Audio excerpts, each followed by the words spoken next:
Harrison with you, and we are standing at the world premiere, actually the Los Angeles premiere of the world premiere of Zeitgeist Moving Forward, being released in 325 theaters simultaneously, multiple countries, multiple languages, and standing next to us is a man who is now considered an American hero. Why? Because he's leapt off the high dive on behalf of other people who he's never even met. In short, it's about changing the world, and not just doing it at home while gnawing on a pizza, but it's actually about being into action, into the solution, and laying out the solution in an easy-to-understand way. And I'm talking about Peter Joseph. You've not only directed Zeitgeist Moving Forward, but you're responsible for the previous two that have done so much to awaken the American mindset. Well, I'd hope so. I would hope so. It depends on who you ask. Some people will agree with that statement, and some people will vehemently deny such a statement. So we have a certain controversy with the films, but overall, I think anyone who watches all of the series will need to walk away with a very positive worldview and a very clear understanding that we're on a downward spiral in many levels in society. So, we complain a lot in society. That's a point I'd like to bring up is people love to complain. Everyone complains. And I've done my fair share of complaining too in the films, but this new film is about solutions. It's about showing a direction of something that's very possible, very feasible, that can happen if the public wanted it to. We have to overcome some tremendous barriers to do so. There's a establishment orthodoxy that exists in any society, through any culture, throughout history. Any kind of great social change that's ever happened has been met with a great deal of resistance. So my goal here with the film is to kind of generate a feeling, not only an intellectual understanding, but a feeling and an interest, an emotional drive to want to see the world change for the better. And that's the point of art in and of itself, wouldn't you say? Well, absolutely, at least in its better moment. Now, of course, people would love to say that art creates maniacs out there, and maniacs can also create art.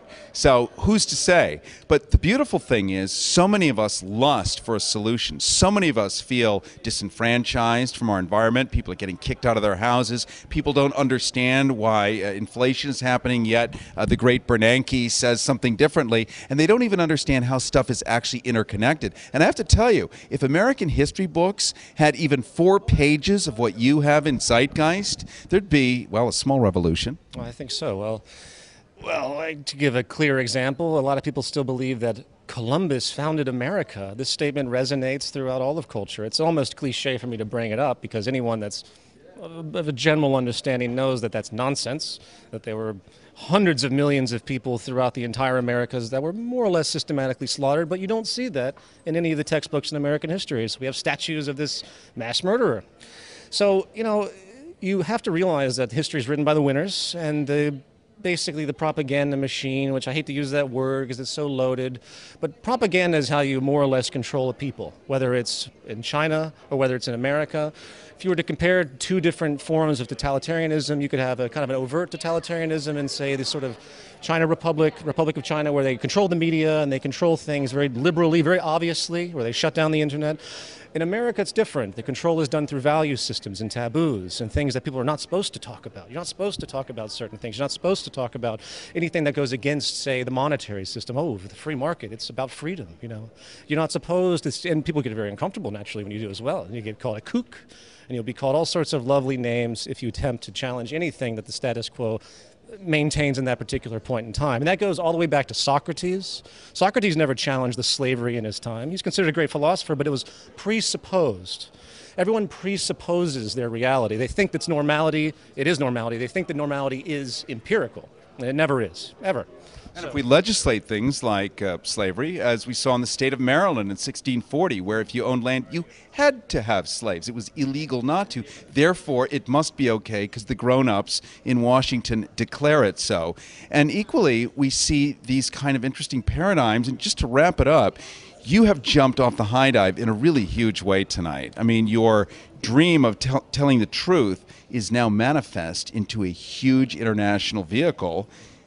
Excitement might be understating it slightly. And it's a little nerve-wracking simultaneously. The goal here is to get these ideas out and permeating where they detach and they have their own life. It shouldn't always come back to, say, a director, or it shouldn't come back to even a movie series. It shouldn't be about that. It should be about the actual data and the ideas and the understanding and the logic.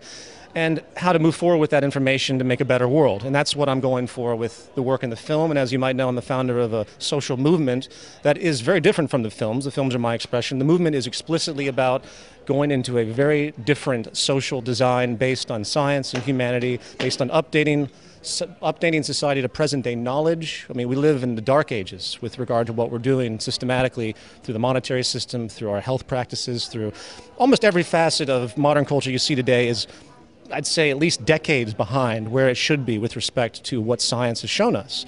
Now, I'm not some kind of magical science individual. You say those words and people read into them. They say, "Oh, science." What is it, L. Ron Hubbard? They don't really understand what you're talking about. They don't even know what science. L. Ron was God in Scientology, curiously enough. Yes, indeed.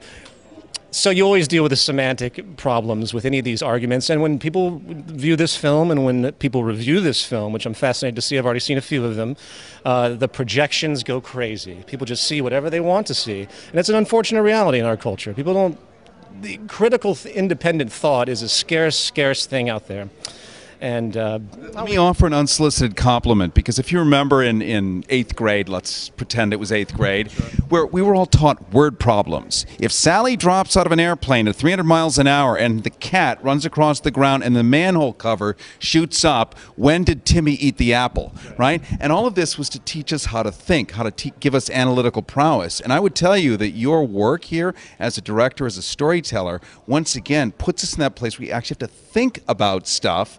And if anything, you're making the dendrites and the synapses fire for the first time in many a noggin. Well, I hope so. I hope so. I mean, even information that could be suspect, even information that someone might not believe in the end, but getting them in that process of thought, simply activating critical thought processes that someone would never even consider because of their social influences. We're all victims of culture. There's certain. If you were born into a racist family, you might be a racist, and you might have a blocked element in your mind, sort of a reptilian limbic. Well, there's a special term for it I can't quite think of right now, but it has to do with blinkering out. Bigot? Well, I'm talking about a way of thought, the process of blinkering out information to support your worldview. And we do this subconsciously, just like you have muscle memory. A pianist doesn't think about all the notes he's playing. It becomes part of this sort of cycle of neurological structure. The same thing happens with people's thought processes and beliefs. So if you're deeply religious, for example, you're not going to rationalize things sometimes. Some will. This isn't universal, but many often they don't. They locked. It's mind lock. And it doesn't matter what you say, doesn't matter what you do, doesn't matter any logic you apply to any particular scenario. They blinker it out just to maintain their identity. And anything that challenges their identity triggers a lot of pain. We see this a lot in the culture today when anyone's challenging anything. But I won't go on that tangent.